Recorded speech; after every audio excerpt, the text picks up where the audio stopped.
who do we have here? What's your name and where are you from? Hi, my name is Nausicaa. I'm originally from Northern Ontario, but I've been living in Toronto again since COVID, and previously since I was around 13 years old. Yeah. But was gone for a bit and came back during COVID. When I got in a very abusive situation. Yeah. I was kept actually hostage in a different shelter hotel, pregnant, and he gave me multiple brain injuries. Yeah. And where were you originally from? Toronto? Originally from Sagamok, but had been living in Toronto since I was 13, on and off. Okay. Yeah. And tell me a bit about yourself, like your upbringing. How's your family? Your family's okay? My family, my dad, he's a well-known powwow singer. He struggles. Is it what? Powwow singer. I'm Ojibwe. Okay. Yeah, I'm Mohawk. Wow. And is he famous? He was a famous powwow singer back in the day. What's his name? People might know him. George Oakes. Yeah, he's in Whitetail Singers. Yeah. But wow. My mother, I was taken away by Native Child and Family Services when I was 13 because my mom attempted suicide, and I lived on my own as a missing person because of the conditions in those group homes. Yeah. But I was able to kind of make it out of that situation. Yeah. Got a job at an arts facility, and ended up putting myself through university. And during COVID, I came out here from Vancouver, where I was living, to help with family. Family obviously weren't supportive because, that's why I guess I was taken away. Yeah. Came from an abusive background there.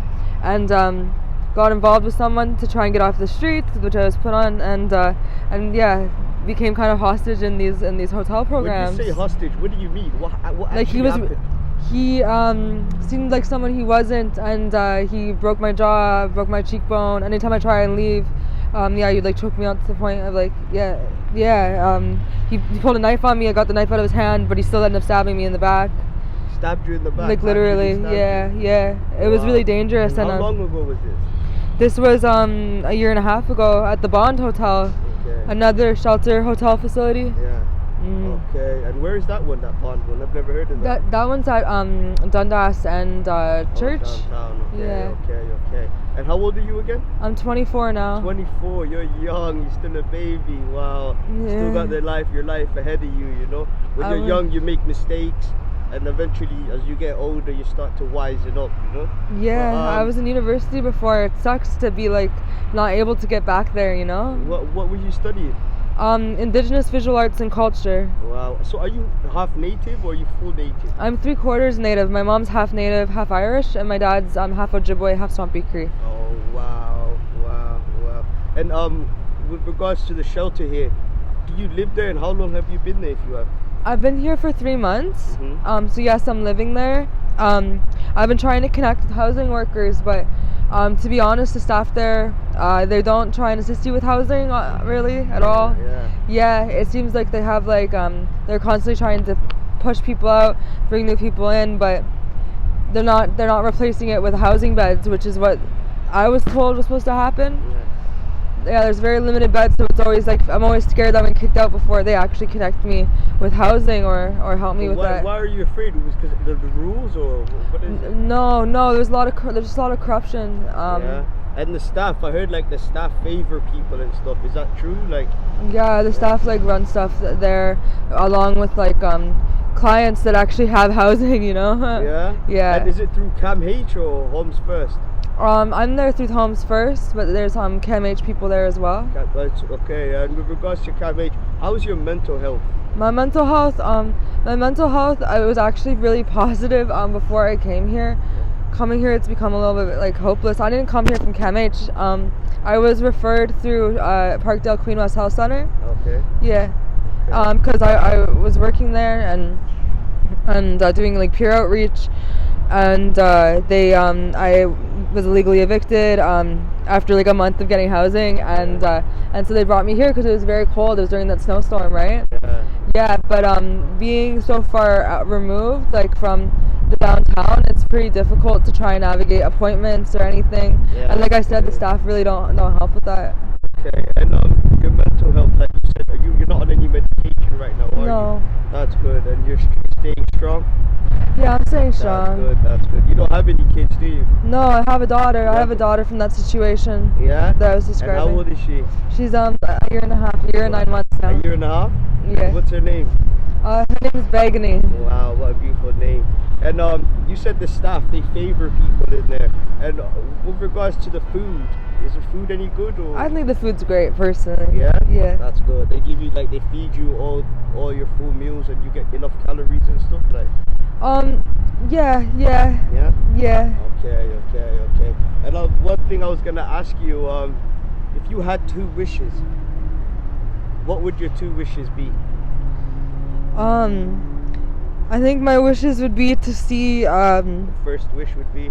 Yeah, my first wish would be to see housing, subsidized housing, not to see a market rent cap, where people, who are, people in Toronto, where we're able to live in Toronto, where young families can be there, where I'd like to see jobs that understand that if you're coming from homelessness, they're able to kind of, I wish the government would subsidize, I say, like more programs like this, but ones that aren't so corrupted, that maybe actually do try and help you with housing or at least disability if that's what you need, and don't kind of keep you stuck. Okay, so the first one housing, I need housing, right? Yeah. And your second one? And my second one, my second wish would be, I don't know, revolution, I don't know. Yeah. I don't want my daughter living in a world that like this, no. And you mean like just stand up for ourselves? That's Yeah. what you mean, right? Yeah, I want her to be strong, and I want her voice to be heard, and I don't want her to ever feel shackled away, Yeah, that's true. And so that's your 2 wishes, right? And Yeah. it's crazy how when I ask people this question, they never worry about themselves. They never point back to themselves. They always worry about other people, right? Which shows you guys are not really selfish at all, even though you're in this predicament. You know what I mean? So you said that's your 2 wishes, right? And what do you think the government should do in order to tackle homelessness and the mental health crisis? Mental health crisis. I think the mental health crisis was really exacerbated, not just by COVID, but by in Ontario. I lived formerly in BC, but in Ontario, I think it was exacerbated by a lot of the attacks to disability, to welfare. There's not good social supports here or social services. They really attack those, and there's not much fostering of community.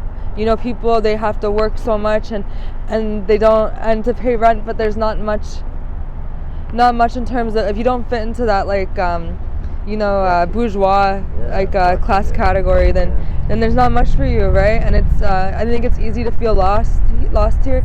I think the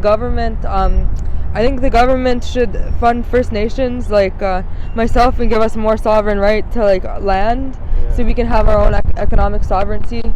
And I think that they should make make more housing available, because I think that housing is the first step.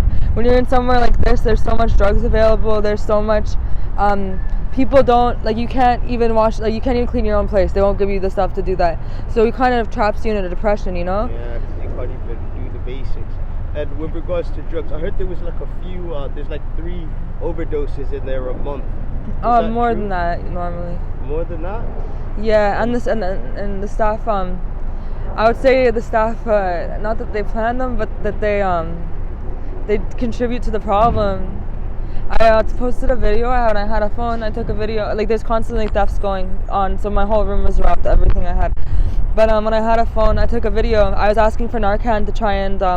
I used to work in overlast response to save someone, and they weren't available. It's supposed to be a 24-hour place that you can get Narcan, and they weren't available. I couldn't find them for over 45 minutes. Did the person pass away? Or? Thank God no. I kept giving him mouth to mouth, but.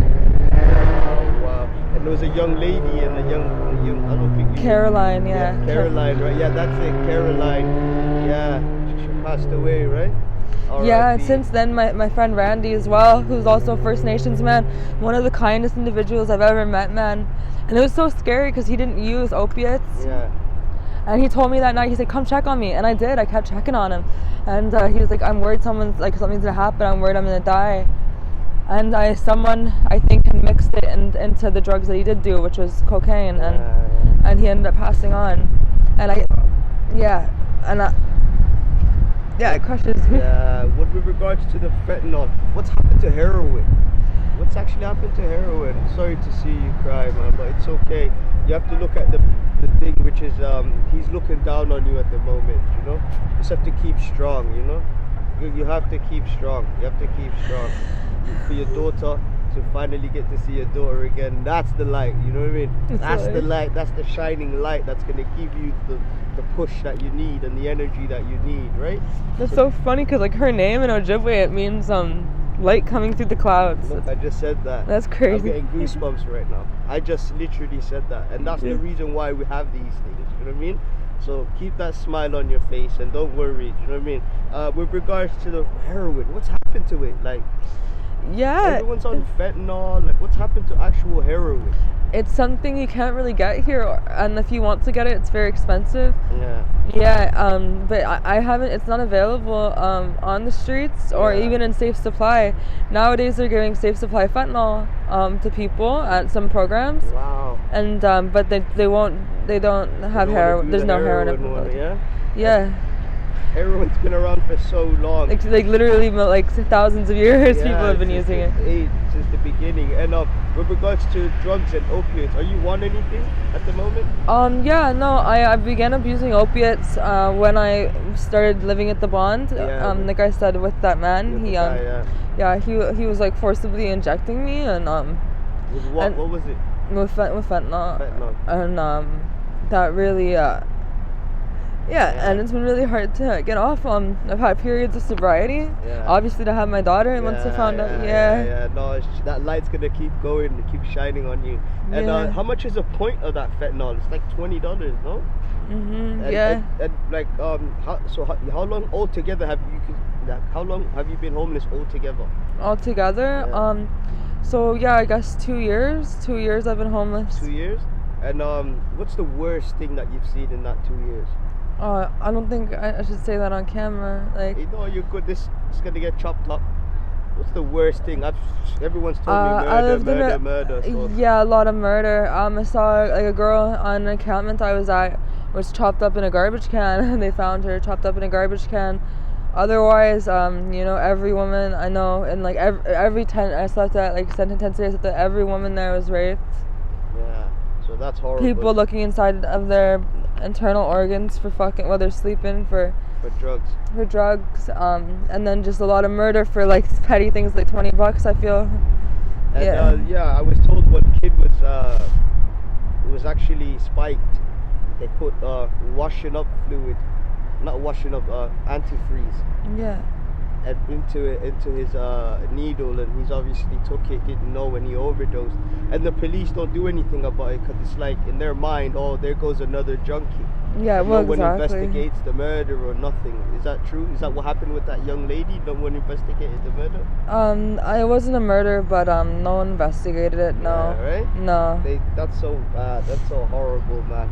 And and there's definitely a lot of people who don't use heroin who are dying of opiate overdoses, but people, I feel like, based on our socioeconomic background, people, they're not going to investigate, No, of course not. In their mind, it's a junkie. We have a mayor running right now who just said that he wanted to bring back, he thinks to solve the overdose crisis, the homelessness crisis, and the violence on TTC, to bring back carding, that's going to stop the overdose crisis. And it's like, carding is just like racial profiling, Yeah, that's the same. Just because the person is, now you're doing it to a white folk, thinking it's still the same.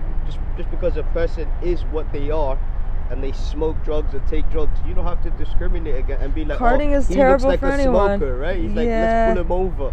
He looks like a smoker. Like, it's insane. That's the same thing as being racist.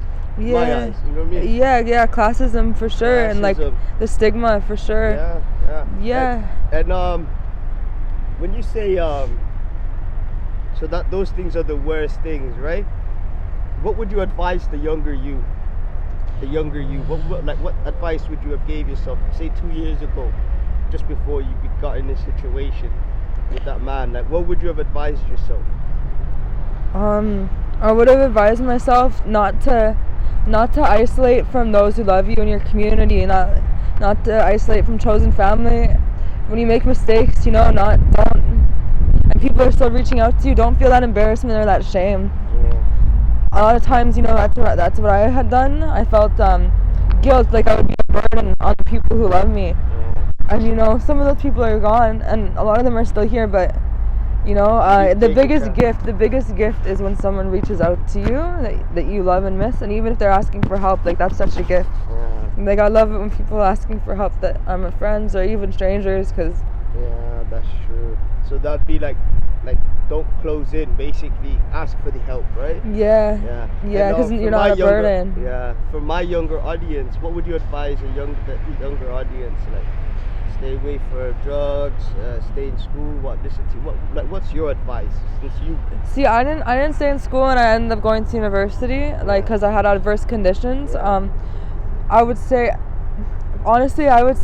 be mindful of politics. I'd say, watch what people are doing in the city council and mayoral elections. Watch that. I'm not, that's because at the end of the day, all these policies really directly affect you.